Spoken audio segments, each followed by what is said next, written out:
You are listening to Balloon Killers. I'm your host, Chrissy Riley, and each episode I'll be talking to someone from the world of cowboy mounted shooting, which is one of the most exciting and fastest growing equestrian sports. Hold on to your hats because it's going to get western.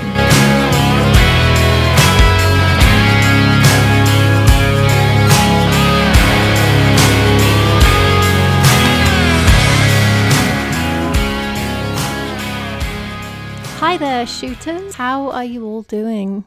I've had a few weeks without a shoot because we had to cancel the last Colorado regulator shoot due to some bad weather, but fortunately the weather pretty, and I've been doing a little bit of schooling work in my arena at home and also some trail riding, which has been really nice. My next shoot is the Arizona Tombstone shoot, so I've been busy prepping my outfit because while I might not always shoot the best, I aim to at least look good while I'm doing it. And I normally wear chinks, but because it's Tombstone and because of the history there, for at least one of the days, I really want to wear a skirt and corset. I've been watching all of the Tombstone movies and the documentaries and really absorbing all of the history and getting excited about going. And I want to feel like Wyatt Earp's Josephine as I am riding in Tombstone. I think I'm also going to take a chance and ride the little guy, Mr. Bear, because I've been spending a lot of time working with him lately, and it would be nice to give my big guy a break. So that should be probably interesting, I would say. I hope that you've all got some fun shoots to look forward to on your calendars as well. This episode, I am lucky enough to have not one, but two guests. These two lovely ladies are both co-editors of the wonderful CMSA's Rundown Magazine, and they also manage marketing and sponsorships as well as being mounted shooting competitors. Paige McGinnis was the 2022 CMSA High Point Overall Cowgirl and back number 2, the Reserve Overall Cowgirl and Level 5 champion at the 2020 Western Nationals, the Reserve Overall Cowgirl and Level 5 champion at the 2019 Winter Nationals, and the 2017 and 2018 Arizona State Overall Champion and 2019 Ladies Overall Champion. Kristen Daulton was the 2022 Shoot for Troops Limited Ladies Champion, the 2024 Total Feeds Level 4 Champion, and the 2024 Winter Level 4 Champion.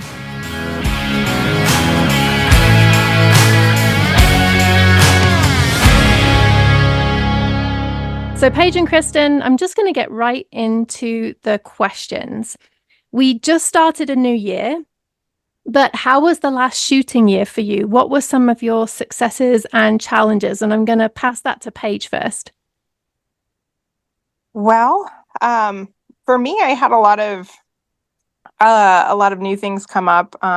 Yes, this wasn't the greatest shooting year for me, but I've been working through some challenges with my horses and stuff like that. But I did have the opportunity to ride an amazing horse at our last two major events. He's this huge horse, which is completely outside of my comfort zone, but he's such a sweetheart. And he's kind of helped me regain my confidence in some ways that I've been struggling with. Just, am I supposed to be a 6? So he's kind of helped me kind of overcome some of those things, but it's definitely been a growth year for me. It's interesting to hear about your imposter syndrome. Like, should I really be a 6? I think everyone has imposter syndrome a little bit. Like, how did I get here? How did I end up here?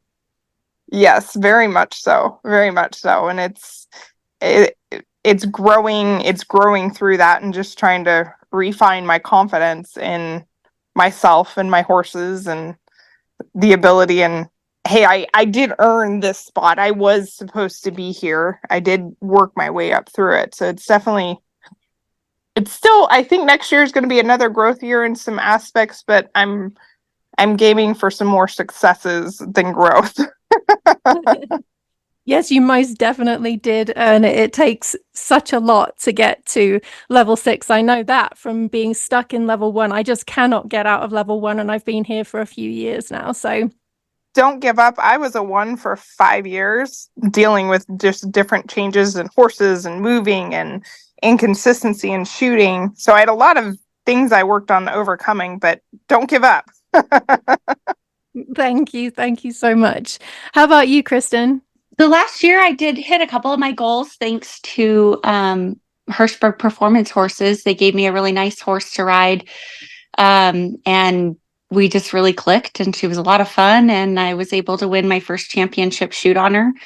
And we won back-to-back majors on Promise that Carrie and Trevor Hirschberg owned. So that was probably my biggest successes of last year. My horse of 8 years decided it would be a really good idea to shatter his leg in 5 places. So my year changed drastically last January. Oh my goodness. And I love these connections that I'm making because I just interviewed Carrie Hirschberg. So to hear you reference the Hirschbergs is awesome. They do a nice job with their shooting horses, and they were generous enough to give me a really nice horse to run on and win on. I know that you're both very much involved in CMSA and in the sport. So you must both love the sport very much. What is it that you love about it, Kristen? I mean, there's not really anything that I don't like about it. I love the family atmosphere, that it's something that my whole family can enjoy together. The friends that you make all across the United States. And even though our membership is large, it always feels like you know everybody. So no matter where you travel, I was able to travel a lot over the last couple of years, thanks to Paige living on the East Coast now. So I can jump on a plane and then jump jockey a horse and go to any of the shoots that I've always dreamed of going to, but could never get a horse there and make it happen. But no matter where you go, everybody greets you with a smile and asks you what you need and is offering you food and drinks and horses and guns and whatever you need to just make it a successful trip. So I think that's what I like the most about CMSA. I'd have to agree. It's definitely that small town feel, that you can just walk into an event and no matter what, you know somebody and everybody's always greeting you with a smile and stuff like that, especially with the growth that we have experienced and especially over the last 2 years, under the new ownership and just the new direction that CMSA is going. It doesn't feel like it's lost that family atmosphere, that family touch. It's just become a wider spectrum and has become more professional and has outreach so many more people, I feel like. I think that's a common thread actually that I've heard through a lot of the podcast interviews, is that the people and just the family environment. And I know I've competed in English disciplines and I've competed in other Western disciplines too. And I've never felt sort of the warmth and the welcoming, regardless of what level you are from anyone in those disciplines in the way that I have in mounted shooting. Now, you both work on the fantastic Rundown magazine, and I've got to say that every time I see that in my mailbox, I get very excited, and I actually have to think to myself, when am I going to sit down and read this? It's like carving out precious time to read this magazine. So tell us what you both do for the magazine and how you got involved with it, and either of you can start. Well, we both kind of started on a whim. We got asked by the new owners if we were interested in taking over the magazine and taking it in a new direction and basically starting from the ground up. Neither one of us had any background in really any type of marketing, publication. Kristen's had a background in photography, which has definitely helped kind of in a lot of ways. As far as like the magazine setup and how things look. She's from a banking background. When I went to school for architecture and culinary. And so, I mean, this is kind of all been brand new, and we've kind of self-taught ourselves the Adobe software and watching YouTube videos for hours. Just trying to figure out how to make the programs work for what we're looking for. But I mean, her and I kind of do everything. It's from the marketing aspect, the structure, the gaining of the articles, putting everything together. I mean, and we started with basics. I mean, we had some stuff handed over to us, yes, but we have basically taken this magazine from nothing, and this is our 1 year anniversary of putting out the magazine. It's been a lot of fun. It's been very challenging. Yeah, I agree with everything that Paige said. In addition to that, this is not our full-time job. So we're, spending 2 months putting a magazine together alongside of trying to be horsemen and moms and wives and running our regular 40 to 60 hour a week jobs. Yeah, it's a lot to take on, but it's something that we're proud to watch it grow and just do better each time that we get an issue out and try to give the shooters more of what they're looking for, and just collecting new content and trying to keep the information fresh so that there is something different from what there has historically always been in every magazine, that we're just trying to add some different things to it that keep the readers wanting to pick it up. Knowing that story, I'm just even more impressed, to be honest. And I think you just both exemplify what I love about mounted shooting, and that's everyone's willingness to chip in and to help and to get things going and to keep things moving and to keep pushing the sport forward. I mean, that's amazing what you've achieved, only having not had a background in media and putting this kind of thing together. That's just incredible. So thank you so much for all that you do. I'm really interested, though, what is the process of creating a rundown magazine from start to finish? It's a blank document that we build everything, including the covers, all of the ads, and we have a checklist that we actually created so that we can, not forget things, because it's so hard to make sure that you make every single ad is in there that's supposed to be in there. Every sponsor logo is on the page that's supposed to be there. Every contributor is listed. So we actually have a checklist that we created so that we would make sure that we are adding everything into the magazine that is supposed to be there every time. Because after you've looked at something for, 60 days, you don't see the things that maybe you should be seeing before sending it out to print. And so we have had some really great editors help us along the way and fix little things here and there. And even then, when we look at our final proof from the printer, sometimes, the page wasn't locked and a piece of text will get moved, or something gets changed from our hands, like our final draft sent off to the printer. And then when we get it in our hands, we're like, oh no, like this is wrong. Or we missed looking at this, like when we got the final proof from the printer and approved it. So it's always something that, like, hopefully we see more than most of the shooters see, because we do try our best to make it a really professional and, just grow it every single time, really. We just try our best and just understand we are more critical than people realize, especially on ourselves with this. So how do you determine the content of the rundown? Well, every issue is different, but we now that we have a year under our belt, we kind of have a game plan. We try and divide the magazine up into sections or quarters, make it a quarterly issue, and try and capture within those quarters what's going on. Like this next issue that's coming up is going to be capturing the Worlds, the year-end event, the last couple major runs for the final points. I mean, this is going to be a fully loaded issue coming up. And then we're always searching for articles and stuff that fit within that criteria, that genre, that issue. So we may have articles that we're sourcing now that we'll save or catalog for an issue coming up because it's just better categorized for then. We break it up into quarters, so we try and do it every 3 months, 2 months of publication or 2 months of us working on it, and then a month going to the publishers and mailing house and all of that. So it's about, our game plan is to have an issue out every 3 months. So which will align with, like this issue is strictly focused on Worlds and year ends, like I said. And then our February issue will focus on winters. The next one will focus on the extravaganza and nationals. Then the third issue will focus on Easterns and Westerns. And then we're right back to where we are.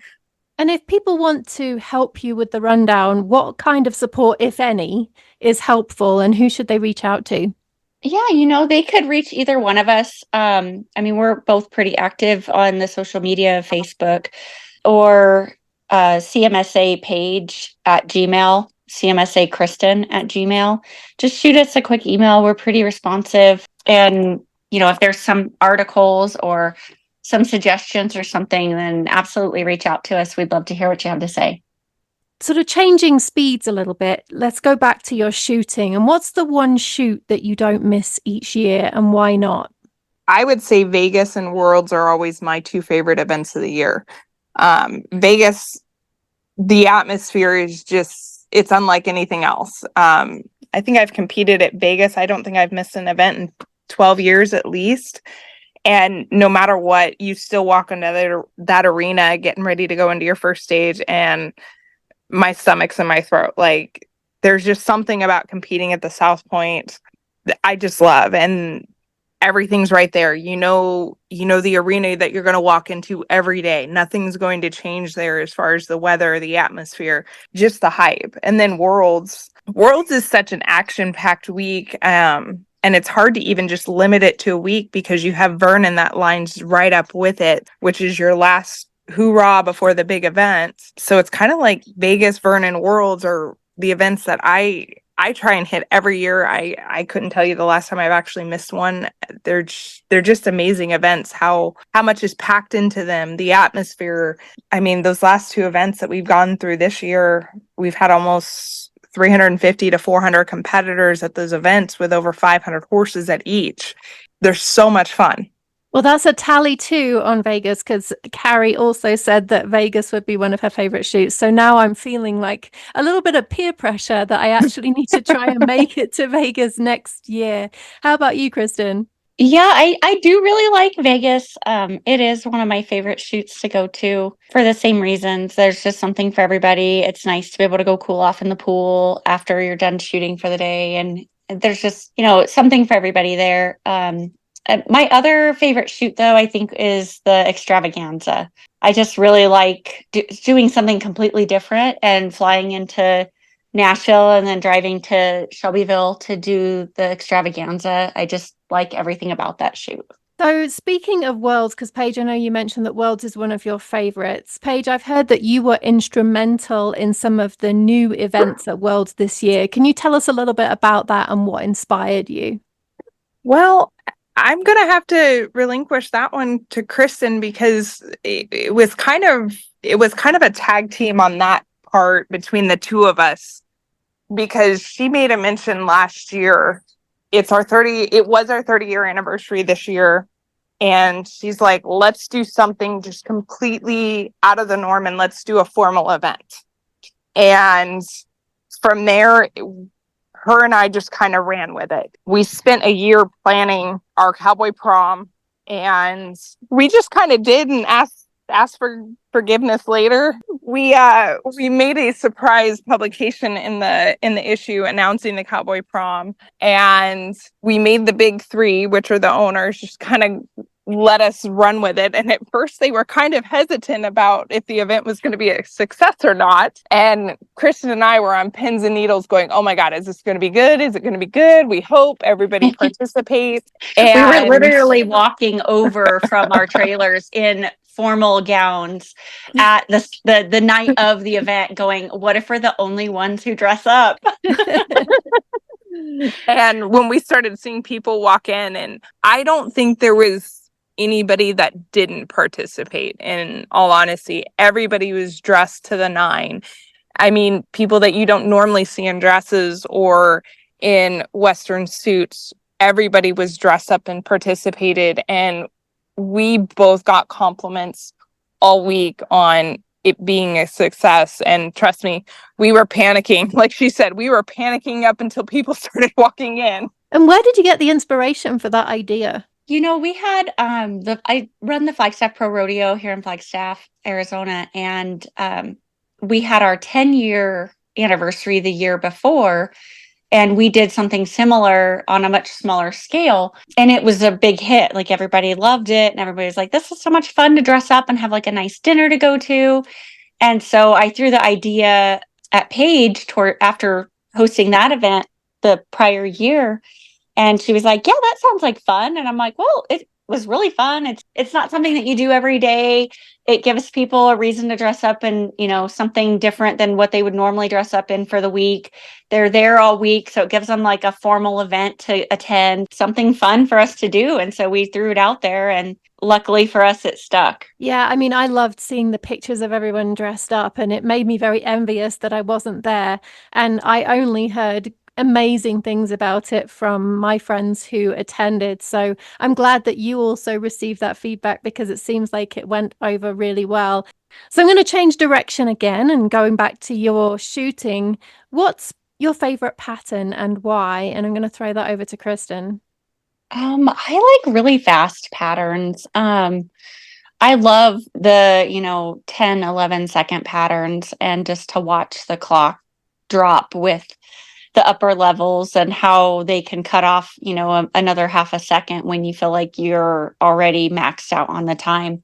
And so I really like they're easy, but they're not easy, but like the straight up, straight back, or the, Paige, what's it called when it's like the random up and back, like where it's right, left, scattered. Oh, the staggered double rundown. There we go. Yeah, like I love those patterns because I like to just see how fast people where they can cut off like a little bit more time. I mean, it's kind of turns into a horse race, and that's kind of what I enjoy about this sport. How about you, Paige? I actually have a specific number. It's course 45, and it looks like a big H, and you have to shoot the ones in the dead center last.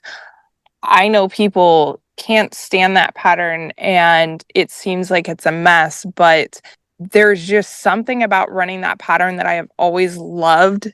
I remember we ran it in the Nevada State Championships, and it was windier than I don't know what, and I went out there and I just kicked from the start line all the way through, and we're making shots that I have no idea. I still watch the video and I'm like, how in the world did I make those shots? But it's one of those patterns that really test you in the fact of running fast, maneuvering your horse, taking the shots that you don't think you can take, and watching yourself make them.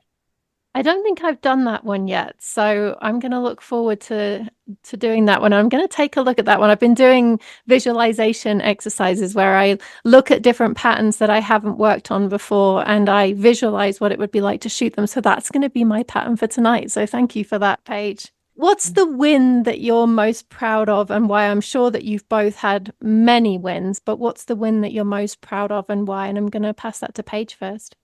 I had just come back from Kentucky. I went on a little hiatus over into Kentucky, and I had come back in 2020, COVID year of everything else. Hadn't ridden much, was struggling getting my horses back in healthy conditions. And we went to Vegas, of all places. We went to Vegas, and it was the last day. And I was so nervous going in there. I wanted to throw up walking into the arena. And all I had to do was be clean. And I ended up walking out of there reserve overall cowgirl.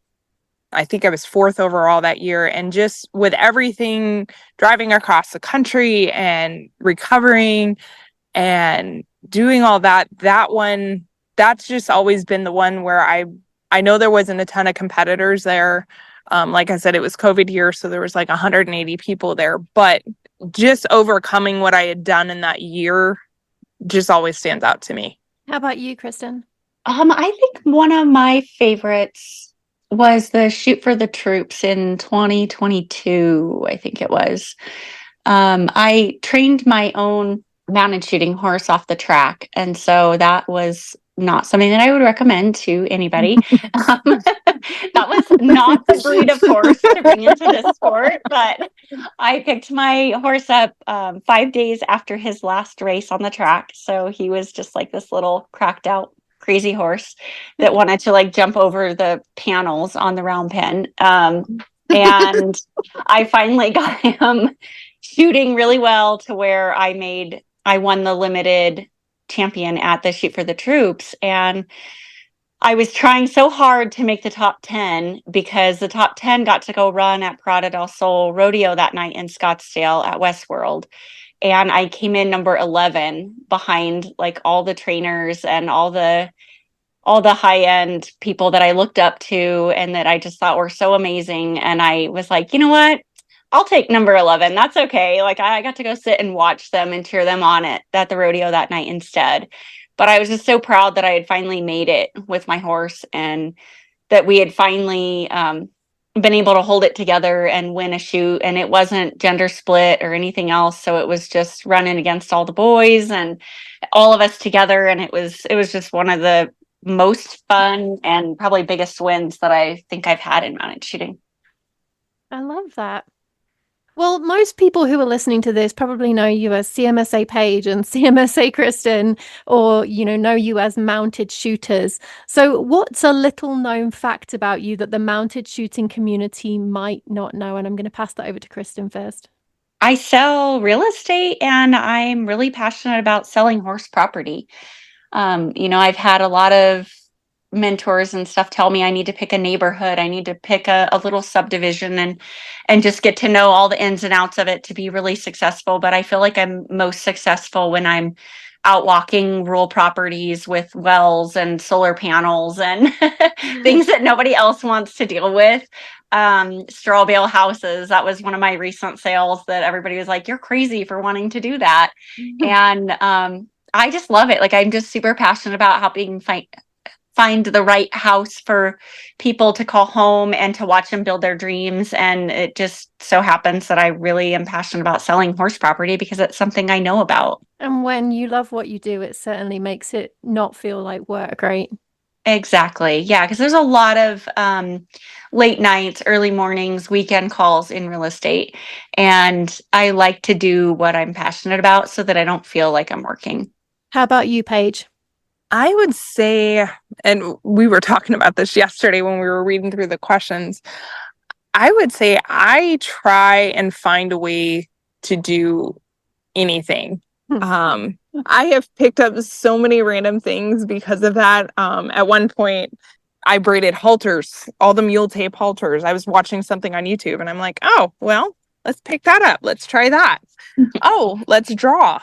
So I have fun doing things where people don't think I can do it, and I try and find a way to do it. Like, I mean, it may not be perfect, it may not look the greatest, or it may turn out awesome, but I at least can say I did it. So where next for both of you? What are your plans and ambitions for the future? And that might be personally in terms of your own mounted shooting, or it could be to do with your work with CMSA and the Rundown. And I'll let either of you take that one. Well, my goal this year is I really want to get back and refine my focus within shooting and reconnecting. My horses and I were gelling, but we're not, something's missing.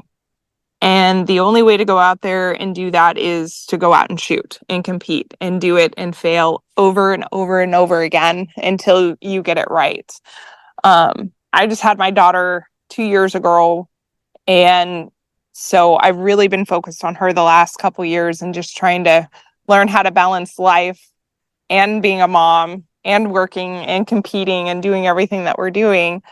But I really want to go out and do more this next coming year now that she's actually turning 2 tomorrow, and things have gotten a little bit easier with her to travel and make her a part of. It's not so much baby anymore, that it's a toddler, so she's more involved. She's a little bit easier to take care of, even though she is a walking tornado and just everywhere a million miles an hour. There is no off button for this kid unless it's nap time or bedtime. That's really my goal, is just getting back to shooting more consistently, involving her more. I remember there was a year we shot 45 weekends out of the entire year. Not that I want to go back to being that busy, but I would like to be a little bit busier. How about you, Kristen?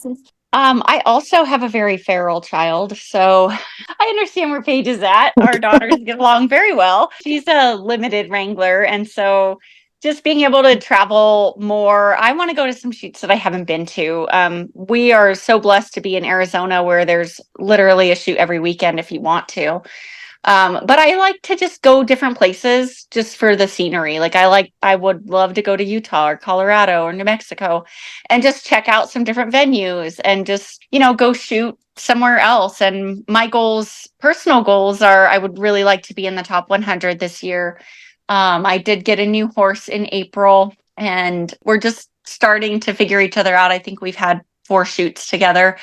And so I'm really looking forward to where the year takes us and what types of obstacles we can overcome and, just what type of a journey we're going to go on together.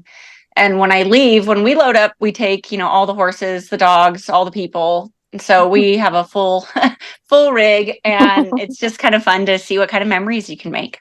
Well, I am excited for both of you for this coming year, and I hope that you achieve all of your plans and ambitions. And I just want to say a big, big thank you for all that you do for our sport. I know that sometimes when you're working behind the scenes and you're working so hard, it can feel a little bit thankless, but we are so grateful. And I'm sure I can speak on behalf of the rest of the mounted shooting community for what you're doing for our sport. So thank you so much for that. And thank you so much for speaking with me today. Yeah, we appreciate it.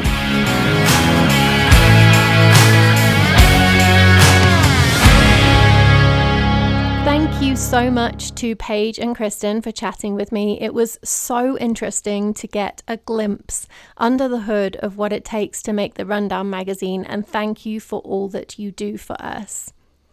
If there are balloon killers you would like to hear interviewed, please email me on balloonkillers@gmail.com. That's balloonkillers, all one word, @gmail.com. And happy Thanksgiving.